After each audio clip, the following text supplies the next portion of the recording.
যদি একবার এই ঝিনাইদহতে এমপি হতে পারি, একটা খুনের জন্য 10টা খুন ঘটায় দেব মুহূর্তের ভিতরে। ইসলামী আন্দোলন বাংলাদেশের ঝিনাইদহ জেলা শাখার সভাপতি HM মোমতাজুল করিমের একটি বক্তব্যকে জামায়াত নেতার বক্তব্য হিসেবে সম্প্রতি ফেসবুকে শেয়ার করেন জাতীয়তাবাদী ছাত্রদলের সাবেক সভাপতি কাজী রওনকুল ইসলাম শ্রাবণ।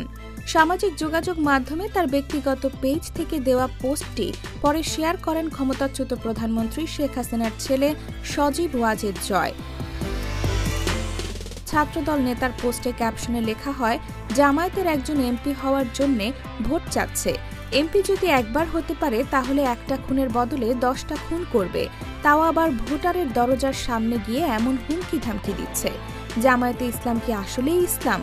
একটি খুনের বদলে 10টি খুন কি ইসলামী শরিয়া মোতাবেক? সব হুজুর কিংবা মুসলমান কিন্তু এত অ্যাগ্রেসিভ না। দ্বিধা বিভক্ত মুসলমানদের জামায়াতের ব্যাপারে সিদ্ধান্ত নিতে হবে।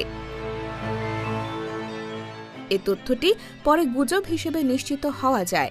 ভিডিওটি ভাইরাল হওয়ার পর কাজী রওনকুল ইসলাম শ্রাবণ তার মূল পোস্টটি ডিলিট করে একই বক্তব্য সহ ভিডিওটি শেয়ার করেন। তবে যাচাই করে দেখা গেছে ভিডিওটির আলোচিত ব্যক্তি জামায়াতে ইসলামের কোনো নেতা নন। যদি একবার এই ঝিনাইদহতে এমপি হতে পারি, একটা খুনের জন্য 10টা খুন ঘটায় দেব মুহূর্তের ভিতরে। ভাইরাল হওয়া ভিডিওতে বক্তাকে বলতে শোনা যায়, যদি একবার এমপি হতে পারি, একটা খুনের বদলে 10টা খুন ঘটায় দিব। বিষয়টি সামাজিক যোগাযোগ মাধ্যমে ব্যাপক আলোচনার জন্ম দেয়।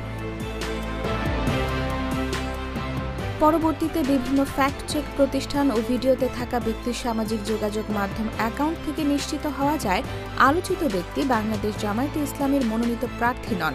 তিনি ইসলামী আন্দোলন বাংলাদেশের ঝিনাইদহ জেলা শাখার সভাপতি এবং সম্ভাব্য এমপি পদপ্রার্থী ডাক্তার মোমতাজুল করিম।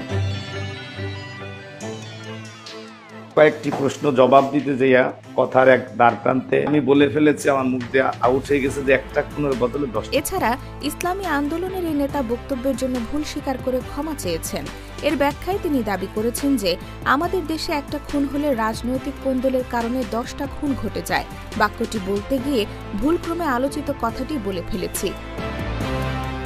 এ বিষয়ে দ্য ডেইলি ক্যাম্পাসের সঙ্গে কথা বলেন ছাত্রদলের সাবেক সভাপতি কাজী রওনকুল ইসলাম শ্রাবণ। তাকে পোস্টটি দেখানো হলে তিনি জানান, এই ফেসবুক আইডিটি আমার নয়, কে বা কারা এটি চালাচ্ছে আমি জানি না। আমি আইনি ব্যবস্থা নেব এই আইডির বিরুদ্ধে।